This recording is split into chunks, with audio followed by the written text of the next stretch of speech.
믿을 수 없는 이야기가 시작되었습니다. 유럽 도시 영화제에서 대상을 수상하며 전 세계를 놀라게 한 한 편의 다큐멘터리. 이 작품을 만든 사람은 소피 르블랑. 15년간 아시아의 스마트시티 프로젝트를 전문으로 다뤄온 사회 도시계획 전문가였습니다. 그녀에게 서울은 그저 여정의 마지막 경유지에 불과했습니다. 하지만 서울에서의 첫날 밤, 그녀는 자신의 모든 신념을 뒤흔드는 사건을 겪게 되고 프랑스 본사와의 격렬한 충돌 끝에 자신의 퇴직금 전부를 털어 개인적인 작품을 만들기에 이릅니다. 저는 모든 기획을 중단하고 그날 밤의 이야기를 기록하기로 결정했습니다. 과연 무슨 일이 있었던 걸까요? 무엇이 그녀로 하여금 15년간 쌓아온 경력을 기꺼이 포기하게 만들었을까요? 서울이 품고 있는 비밀은 과연 무엇일까요? 이토록 믿을 수 없는 도시가 정말로 존재하는 걸까요? 유럽을 뒤흔든 한국의 이야기가 지금 시작됩니다. 한 프랑스 전문가의 인생을 바꿔놓은 서울에서의 24시간,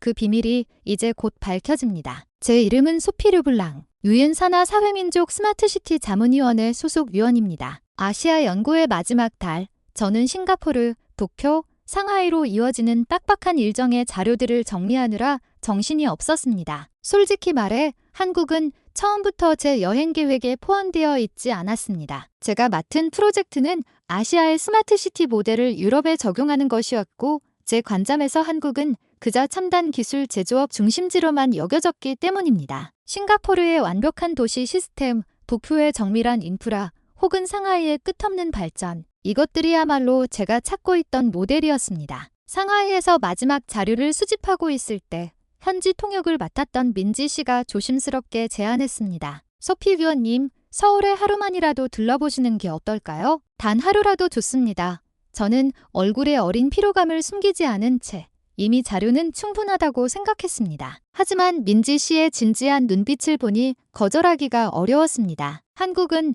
도시 계획 분야에서 그리 유명하지 않잖아요. 세계인의 눈에는 그저 기술의 섬일 뿐이죠. 지금 생각해보면 그 말은 지독히 오만한 편견이었습니다. 하지만 당시 프랑스인이자 유럽 도시계획 전문가였던 저에게는 그것이 당연한 생각이었습니다. 민지 씨는 뇌서 서글픈 미소를 지으며 대답했습니다. 네, 맞아요. 저희는 세계에서 가장 중요한 반도체 생산 기지이지만 그 사실에 관심을 갖는 사람은 거의 없죠. 하지만 위원님께서 직접 보시면 생각이 바뀌실지도 모릅니다.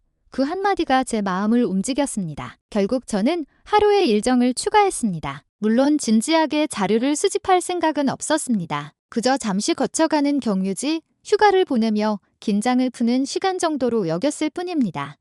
인천국제공항에서 서울로 들어가는 공항철도 안에서 저는 여전히 노트북을 켜고 다른 도시들의 자료를 처리하고 있었습니다. 창밖으로 스쳐 지나가는 풍경은 익숙한 아시아의 모습이었습니다. 높은 빌딩들, 넓은 도로, 그리고 질서정연해 보이는 아파트 단지들. 특별한 감흥은 없었습니다. 민지 씨가 먼 곳을 가리키며 나지막이 말했습니다. 저기 판교 테크노밸리가 보여요. 수많은 글로벌 IT 기업들이 저곳에 모여있죠. 전 세계 스마트폰과 IT칩의 심장이 저기서 만들어져요. 하지만 세상은 우리를 그저 하청 공장으로만 보죠. 그 말은 제게 작은 생각에 파문을 일으켰습니다. 내일이면 파리로 돌아가고 이 길었던 출장도 끝이 날 터였습니다. 그때까지 저는 서울이 제 인생을 송두리째 바꿔놓을 도시가 될 것이라고는 상상조차 하지 못했습니다. 그저 완수해야 할 마지막 임무의 일부라고만 생각했습니다. 하지만 운명이란 이토록이나 기묘해서 가장 큰 전환점은 종종 우리가 가장 기대하지 않는 곳에서 우리를 기다리고 있었습니다. 서울역에 도착해 지하철로 환승하는 순간부터 모든 것이 달라지기 시작했습니다. 저는 대도시 특유의 혼잡함과 무질서를 예상했습니다. 하지만 현실은 정반대였습니다. 사람들은 마치 보이지 않는 약속이라도 한 듯 질서정연하게 움직였습니다. 초록색 순환선인 2호선으로 갈아탔을 때 저를 처음으로 놀라게 한 것은 시각장애인을 위해 설치된 노란색 점자블록이었습니다. 그것은 단순한 장식이 아니라 실제로 완벽하게 기능하고 있었습니다. 저는 한 시각장애인 남성이 흰 지팡이에 의지해 너무나도 자연스럽게 걸어가는 모습을 보았습니다. 주변 사람들은 마치 짝이라도 한 듯 그를 위해 조용히 길을 터주었습니다. 더욱 놀라운 것은 그가 먼저 제게 말을 걸어왔다는 사실입니다. 외국인이신가 봐요. 서울은 처음이세요? 네, 맞아요. 그런데 어떻게 아셨어요? 저는 놀라움을 감추지 못하고 물었습니다. 그는 온화하게 웃으며 대답했습니다. 발걸음 소리만 들어도 알 수 있죠. 낯선 곳에서의 조심스러움이 느껴지거든요. 괜찮아요. 서울은 눈을 감고도 걸을 수 있는 도시니까요. 물론 문제도 많지만 우리 한국 사람들은 어떻게든 서로 도우며 살아가거든요. 그 말이 제 가슴 깊이 각인되었습니다. 눈을 감고도 걸을 수 있는 도시라니. 파리나 런던, 그 어떤 유럽의 도시에서도 들어보지 못한 표현이었습니다. 점심시간 민지 씨와 함께 명동의 한 백화점 공용 화장실에 들렀을 때 저는 또 한 번 충격에 가까운 감동을 받았습니다. 여자 화장실 칸마다 생리대 무료 지급기가 설치되어 있었고 남자 화장실과 여자 화장실 모두의 아기 기저귀 교환대가 마련되어 있었습니다. 이런 세심한 배려, 제가 방문했던 그 어떤 선진 도시에서도 쉽게 찾아볼 수 없는 디테일이었습니다. 정말 이상하네요.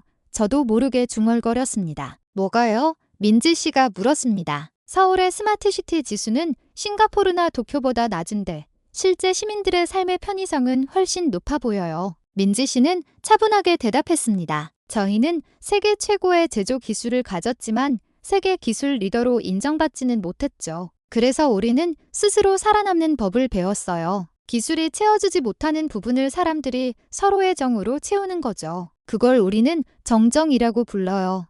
그 정이라는 단어가 다시 한 번 제 마음을 울렸습니다. 홍대 거리를 걸을 때 저의 신념은 더욱 굳어졌습니다. 휠체어를 탄 한 노인이 가게 입구를 지나가자 점원이 즉시 뛰어나와 문을 열어주고 길을 안내했습니다. 누가 시킨 것도 아니었고 너무나 당연하다는 듯한 행동이었습니다. 저녁 무렵 광장시장을 거닐 때 저는 또 다른 광경을 목격했습니다. 한 시각장애인 손님이 허름한 분식집에 들어서자 주인 아주머니가 큰 소리로 메뉴판을 전부 읽어주고는 직접 팔을 이끌어 자리에 앉혔습니다. 주변의 다른 손님들 역시 아무런 불평 없이 조용히 그 모습을 지켜보며 기다려주었습니다. 그 순간 저는 깨달았습니다. 이것은 기술의 문제가 아니었습니다. 바로 사람의 문제였습니다. 서울은 스마트 기술 때문에 똑똑해진 것이 아니라 사람들의 선한 마음 때문에 따뜻해진 도시였습니다. 호텔로 돌아오는 길, 저는 처음으로 무언가를 기록해야겠다는 강렬한 충동을 느꼈습니다. 지난 여정은 그저 데이터를 수집하는 과정에 불과했지만 서울에는 데이터로는 결코 설명할 수 없는 무언가가 있었습니다. 민지 씨,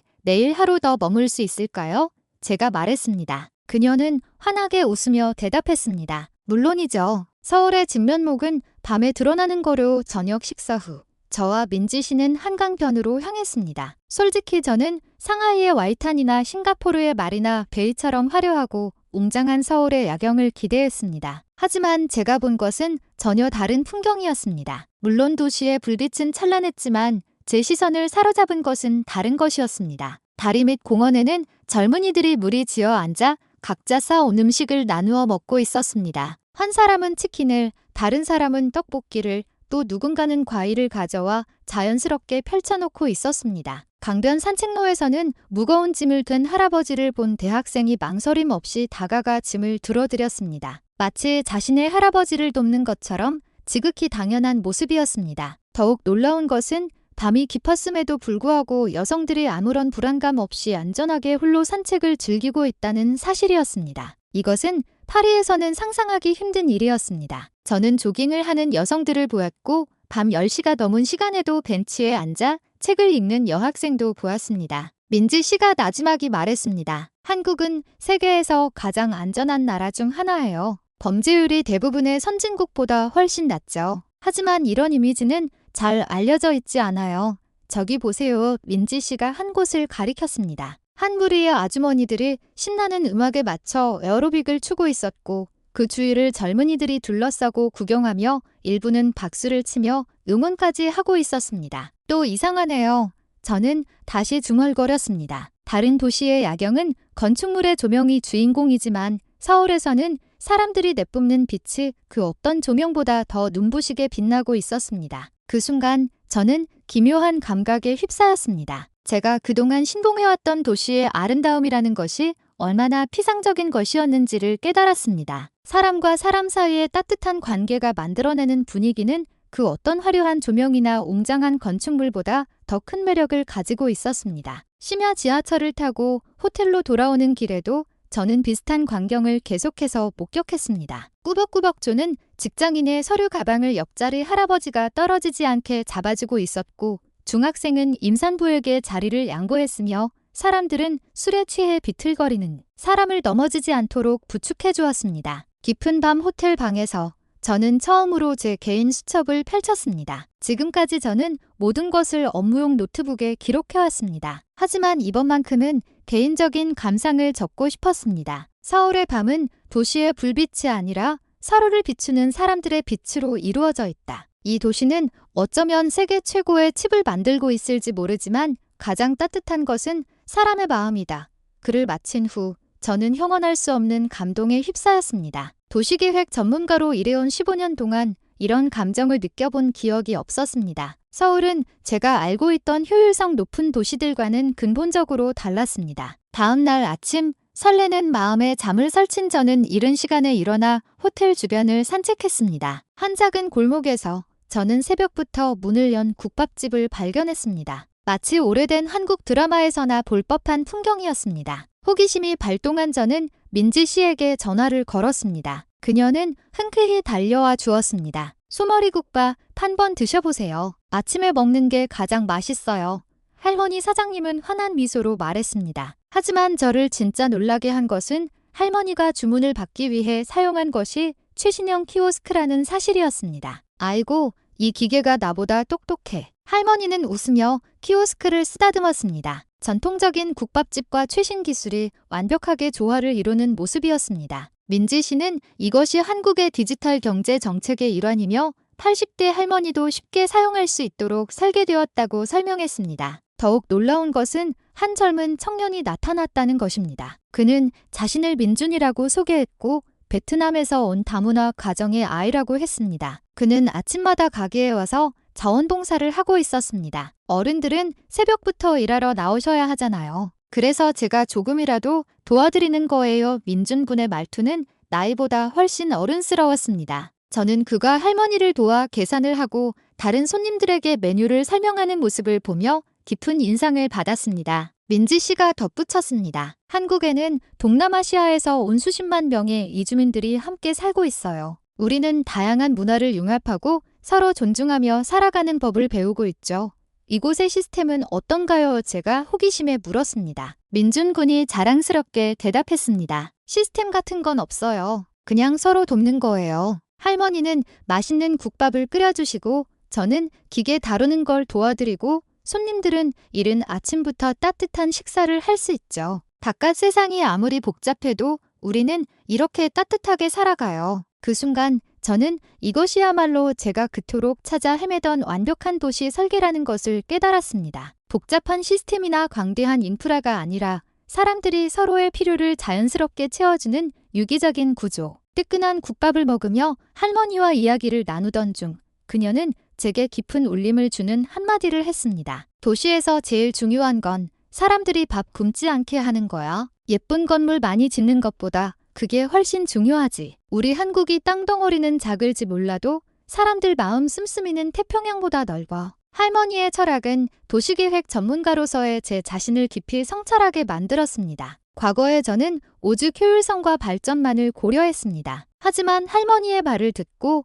저는 도시의 진정한 목표가 무엇인지 다시 생각하게 되었습니다. 파리로 돌아온 지 일주일 후 저는 유엔 본부에 제출할 보고서를 준비하고 있었습니다. 다른 도시들의 데이터는 예상대로 잘 정리되었습니다. 하지만 서울 파트에서는 유독 마음이 무거웠습니다. 시민들의 선에 자연스러운 상호 부조, 그리고 따뜻한 관계처럼 숫자로 표현할 수 없는 것들이 너무나도 많았기 때문입니다. 결국 저는 서울을 주요 추천 모델로 삼고 주제를 인간 중심의 스마트 시티, 서울 모델을 유럽에 적용하다로 정하기로 결심했습니다. 하지만 보고서 초안을 상사에게 제출한 후 저는 격렬한 반대에 부딪혔습니다. 총괄 책임자인 피에르 듀퐁이 제 사무실로 직접 찾아왔습니다. 소피, 제정신인가? 왜 하필 한국 모델이지? 그곳은 고작기술 하청 섬으로나 알려진 곳이라고 하지만 시민 만족도와 실제 생활 편의성 측면에서 서울은 월등히 뛰어난 성과를 보여줬습니다.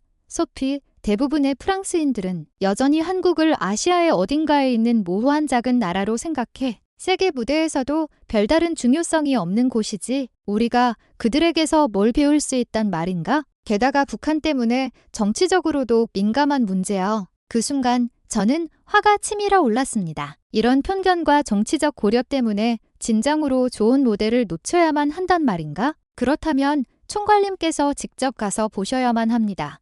시간 낭비야. 그 시간에 스위스의 사회 시스템이나 연구하는 게 낫지. 한국에서 우리가 배울 만한 건 아무것도 없어. 피에르 총괄은 완고했습니다. 다른 동료들의 반응도 비슷했습니다. 제 동료인 장미셸은 가차없이 말했습니다. 서울은 일본처럼 사찰이 유명한 것도 아니고 중국처럼 광활한 영토를 가진 것도 아니잖아. 뭐가 그렇게 특별하다는 거야.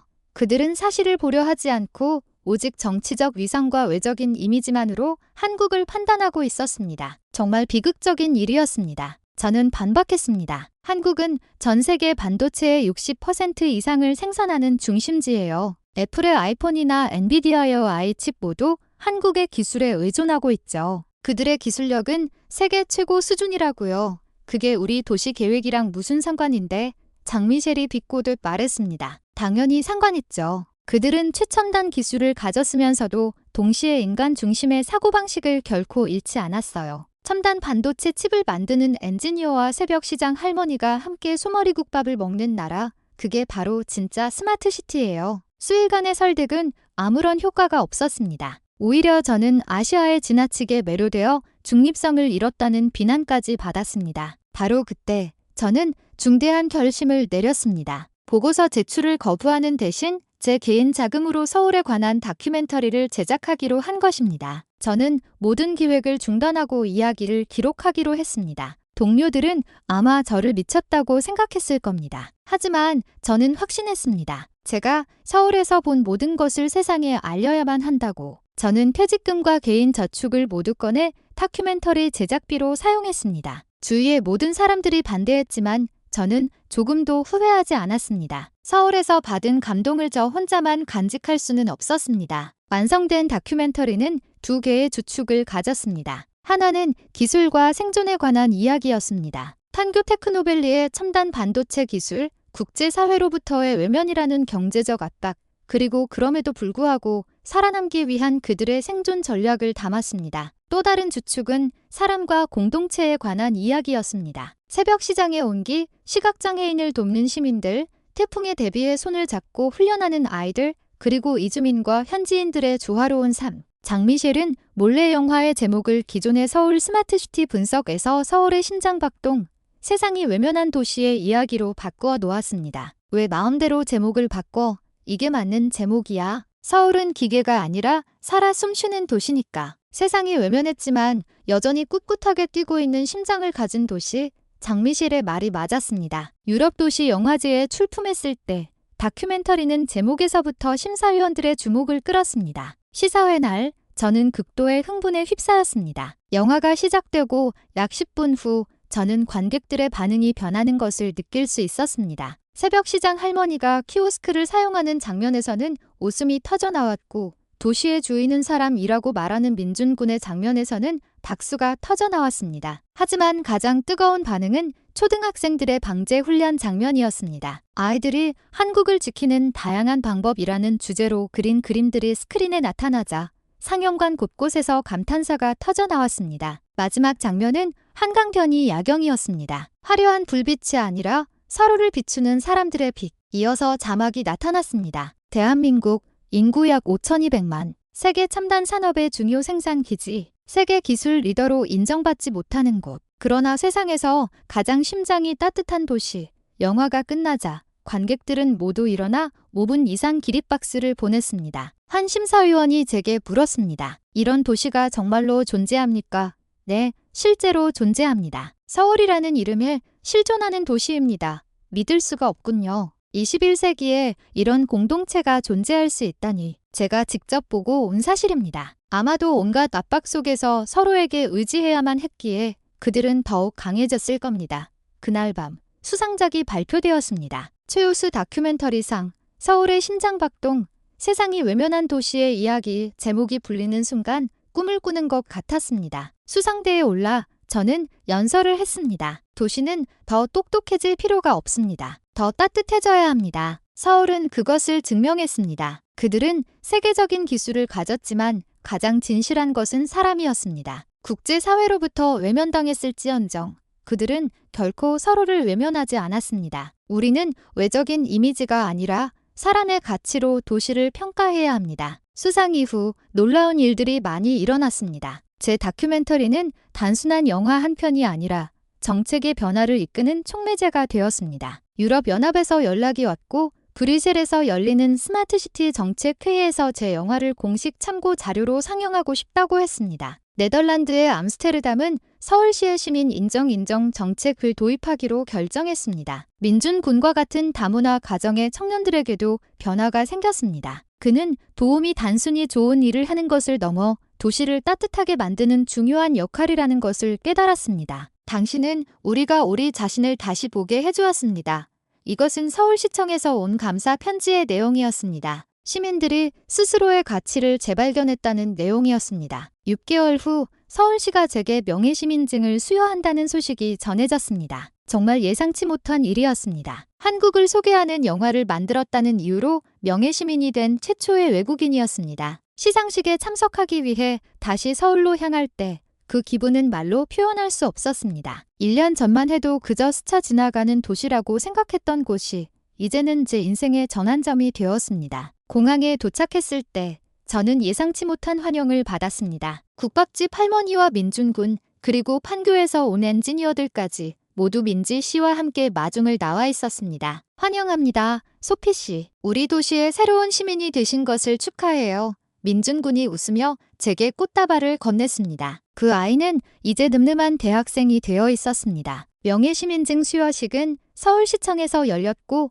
수백 명의 시민들이 참석했습니다. 서울시장은 연설을 했습니다. 소피 르블랑 씨는 우리가 잊고 있던 우리 자신의 가치를 일깨워 주었습니다. 우리는 종종 기술의 섬 혹은 관광객들의 미식 천국으로 정의되곤 했습니다. 하지만 소피 씨는 우리의 진짜 모습을 보았습니다. 그것은 새벽 시장에서 서로 돕는 사람들이고 길거리에서 약자를 보살피는 시민들이며 첨단 기술 엔지니어와 함께 국밥을 먹는 할머니입니다. 그것이 바로 진짜 서울입니다.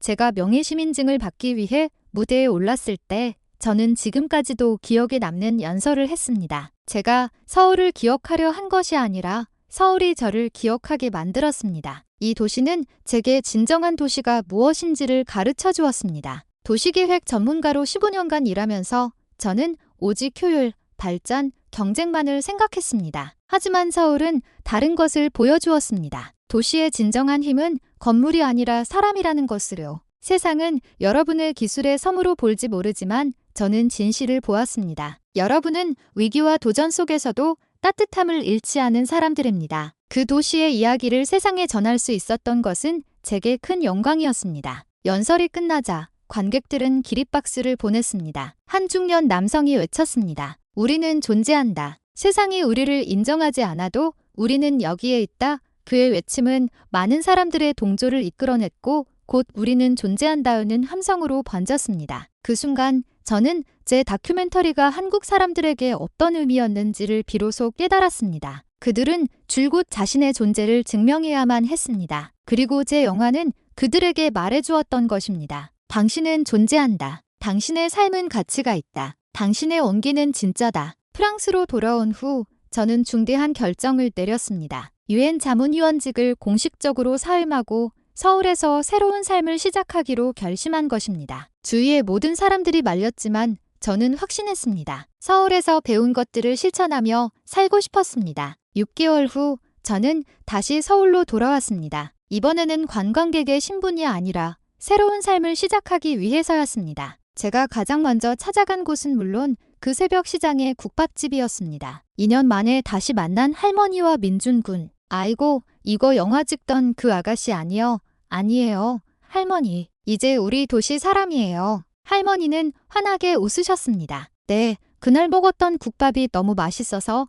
다시 돌아왔어요. 아니, 이제 여기 사니까 돌아온 거죠. 민준군은 훌쩍 자라 대학생이 되었지만 아침에는 여전히 할머니를 돕고 있었습니다. 하지만 몇 가지는 변해 있었습니다. 키오스크에는 민준군이 직접 개발한 주문 앱이 설치되어 있었습니다. 누나, 보세요. 제가 만든 앱이에요. 할머니가 더 쉽게 쓰실 수 있도록 설계했어요. 다른 가게들에도 무료로 나눠드리고 있고요. 그는 대학에서 컴퓨터 공학을 전공하며 사회적 기업 창업을 준비하고 있었습니다. 이제 2년이 흘렀고 저는 여전히 서울에 살고 있습니다. 제 다큐멘터리는 50개국 이상에서 상영되었습니다. 어느 날 민준 군이 저를 찾아왔습니다. 그는 이제 국내 최고의 반도체 회사의 신입 엔지니어가 되어 있었습니다. 누나, 제가 처음으로 설계에 참여한 칩 프로젝트가 성공했어요. 에너지 효율을 30%나 높였죠. 그는 세계적인 엔지니어가 되었지만 여전히 매주 시장에 나가 할머니를 돕습니다. 기술 전문가가 되어도 근본을 잊으면 안 되죠. 할머니가 저를 키워주셨으니까요. 어느 날 밤, 저는 홀로 한강변을 산책했습니다. 이곳은 여전히 서로를 비추는 사람들의 빛으로 가득했습니다. 아주머니들은 춤을 추고 젊은이들은 음식을 나누고 가족들은 산책을 합니다. 한국은 작은 나라일지 모르지만 넓은 가슴을 가지고 있습니다. 그들은 세계적인 기술로 인공지능의 시대를 이끌면서도 동시에 새벽 시장의 온기를 잃지 않았습니다. 그곳에서 할머니와 다문화 청년이 함께 일하고 경제적 압박 속에서도 자신들의 정체성과 가치를 지켜냅니다. 국제사회로부터 외면받는 사람들이 여전히 묵묵히 자신들의 삶을 살아가며 만들어낸 도시. 그곳이 바로 서울입니다. 제 다큐멘터리 제목처럼 서울은 심장이 뛰는 도시입니다. 어쩌면 세계 지도에서는 중요하지 않은 위치를 차지할지 모르지만 선명하게 존재하는 도시. 저는 더 이상 도시계획 전문가가 아닙니다. 이제 저는 서울의 시민입니다. 세상이 외면한 도시의